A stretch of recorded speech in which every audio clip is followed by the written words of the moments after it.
So first off, let's think about your injury. Like, I cannot believe that you actually have 4 arms now. Congratulations. Your dad was saying that your time in the hospital was tough, but now you have 4 arms, so it should be easier for you to do, taekwondo and stuff like that, right? Mhm. So you do have 4 arms then.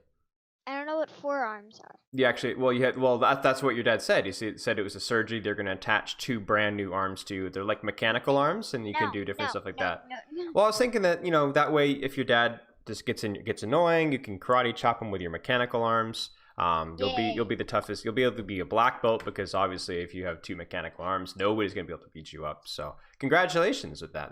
Yay! Congratulations. That must have been really exciting. I have 4 arms now for some reason. So congratulations on the 4 arms. Also, let's talk about your SR concerns, because here's the thing with SR, right? You want it to go higher, right? You want it to go higher and higher and higher, but what's going to make it go higher? Is it trying to win every single game as hard as you can and getting really mad? Or is it just staying calm and focusing on getting better and better and better? Practicing, staying calm, not getting upset. Because here's the thing. Once upon a time, there was a little girl who wanted to get better at taekwondo. Okay? Now, when you get better at taekwondo, what do you have to do? You have to go to taekwondo, don't you? You have to go to taekwondo and you have to practice. And even then, do you get a belt every single class? No. When I used to teach martial arts, MMA, I had kids that would come up to me and cry after their second class. Why don't I get my yellow belt? I got my white belt my first class. Why can't I get my yellow belt my second class, right? And I have to sit there and explain, it takes a lot of work to get each belt and each stripe and things like that. And it's the same thing with Overwatch.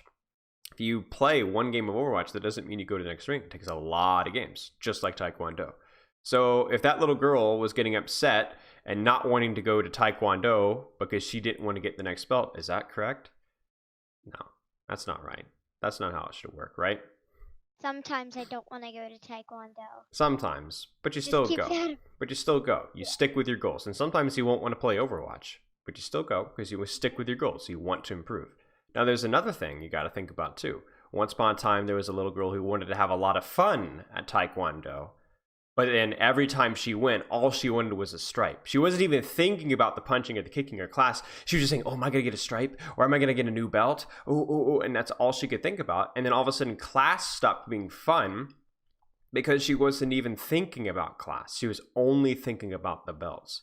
And she was only thinking about the stripes. Is that the right way to think?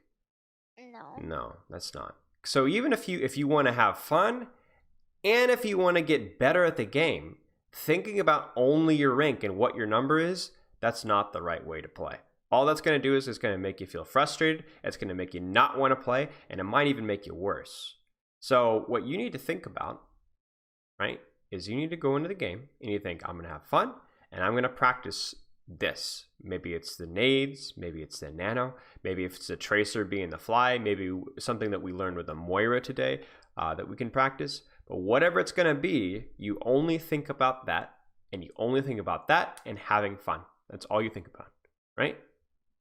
Because then when you in the game, and even if you lose, you ask yourself, did I do a better job with my nades? Did I do a better job with my tracer positioning?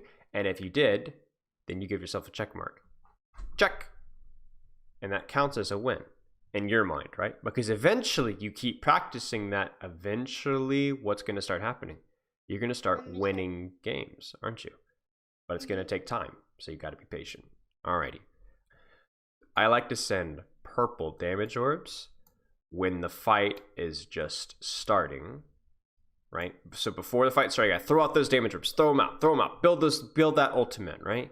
And then when the fight's starting, people are fighting and dying and screaming and hollering and hooting, right?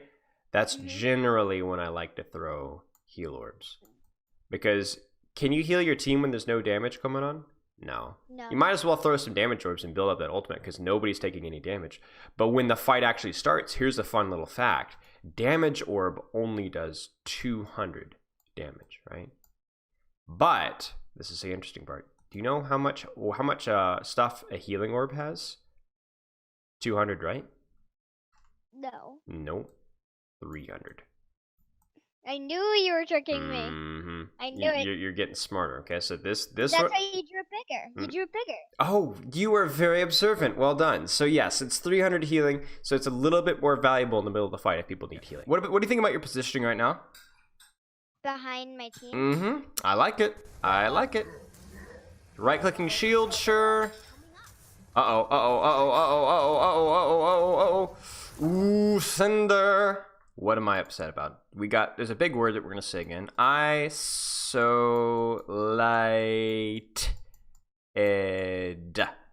Isolated. What does that mean? You were stuck by your what? Self. Stuck up here. Stuck by yourself. Look at you. You see? You're getting distracted. Because what do you not see on your screen again? My team. You don't see your team, right? Now you're like, oh, I'm gonna right-click this May wall. Woo! No. And the thing is you could still right-click stuff right behind your hog, can't you? Well, we can't even see that. You could still right-click the shield or the hog. Well, what do they have? The Reinhardt. Anything you want. But the thing is you have to use your fade now just to get back to your team because you got caught out of position and you still took damage. So you took damage and you had to use your feed. Holy cow, your fade. Uh-oh. Man, what would have avoided Reinhardt Shatter here? This thing right here. But why couldn't you do it, Cinder? Because I had to fade back here. You know, I wish I had a beard so I could be stroking it angrily right now. Do you have a beard? No. Okay. But I have a chin. Okay, that's good. Let's stroke that angrily. That is the worst circle in the world. That is the worst circle, though. But you got to be grumbling angrier. You don't sound angry. You gotta.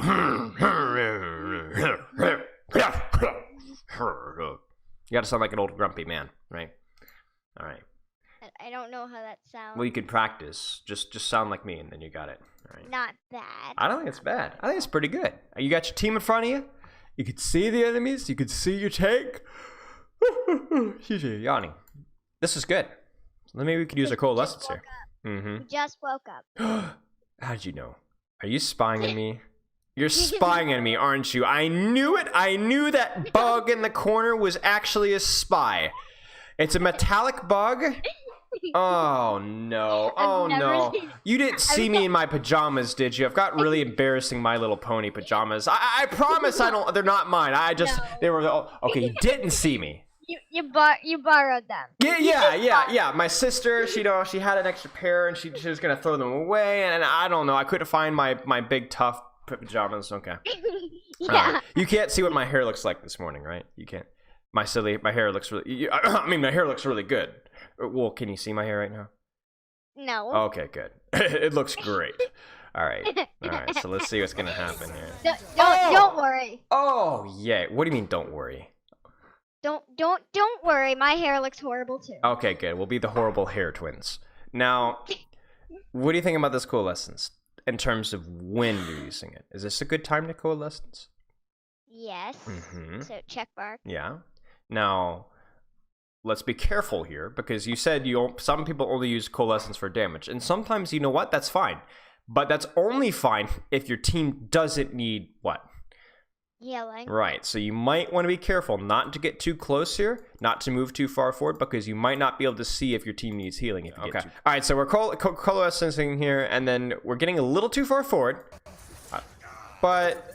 Oh, no! But that's okay. What can you do? What are you going to do? Fade. Oh! Fade. No! No! You didn't do it fast enough.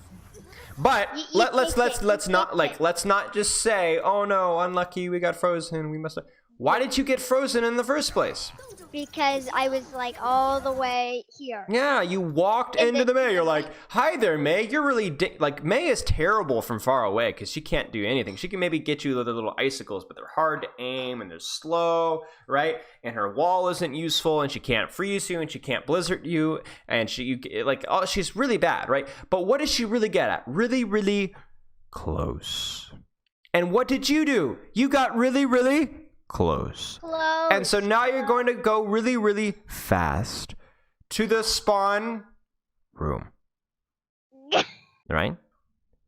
It is inevitable. like 1, 2, 3, 4, you are going to the spawn room, my friend, because you did a good job staying right here because your beam is really long. You can send your peanut butter and jelly all the way to Alaska, South America, Bermuda, Cuba, right? And what do? You walk into the Antarctic little witch, because that's what she is. She's a little scary witch. She's like the scary that's right. That's the noise she makes when she freezes you. She's like sweet and kind in front of like teachers and stuff. Yeah. But no. Exactly. You know what she's really like. Exactly. So stay away. You don't need to get close to her. Just like what happened on first point. You were walking into the Mei because you got too close to the enemy team. There's you could still kill the Mei and the Mercy with the peanut butter and jelly from right where you're standing, or even a little further back. So you go, I'm gonna walk forward. Oh no. I mean, that's what happens, right? So. Yeah. Now, whose fault is that? Mine. So, should you be mad at yourself? Yes. No. That was a trick question. Because what is being mad at yourself going to make you feel like? It's going to make you feel sad. Being mad at my teammates. Well, let's put it this way. It's going to make you feel sad, right? If you're mad at yourself, right? It's going to make you feel sad. It's going to make it not fun. And then you're going to want to cry and get off Overwatch, aren't you? Because you messed up. Is it okay? Is it okay if you mess up? Yes. Nobody's hurt. Nobody's crying. There's no babies that aren't getting breakfast because you died to a Mei. Nobody cares. It's just a game. But it's just a game that you want to practice at. And even if you just want to get better at the game, getting upset over a mistake doesn't make any sense. It's okay. That's okay. So what is the only thing we have to talk about today? First off, with just Moira, and really a lot of your healers, keep your tanks where? In front of you. Don't walk in the middle of the enemy team. And what's the second thing? Maybe something that doesn't just have to do with Moira, but just playing Overwatch. Don't get tilted, right? You're playing to have fun, and you're playing to improve. And tilt doesn't help with any of them. If you're only trying to win, if you're only looking at your SR, then you're not going to get better, right? Don't worry about your SR. When you go play Moira, all I want you to think about is keeping your team in front of you. And that's it. That's all you have to think about. And then you can just have fun.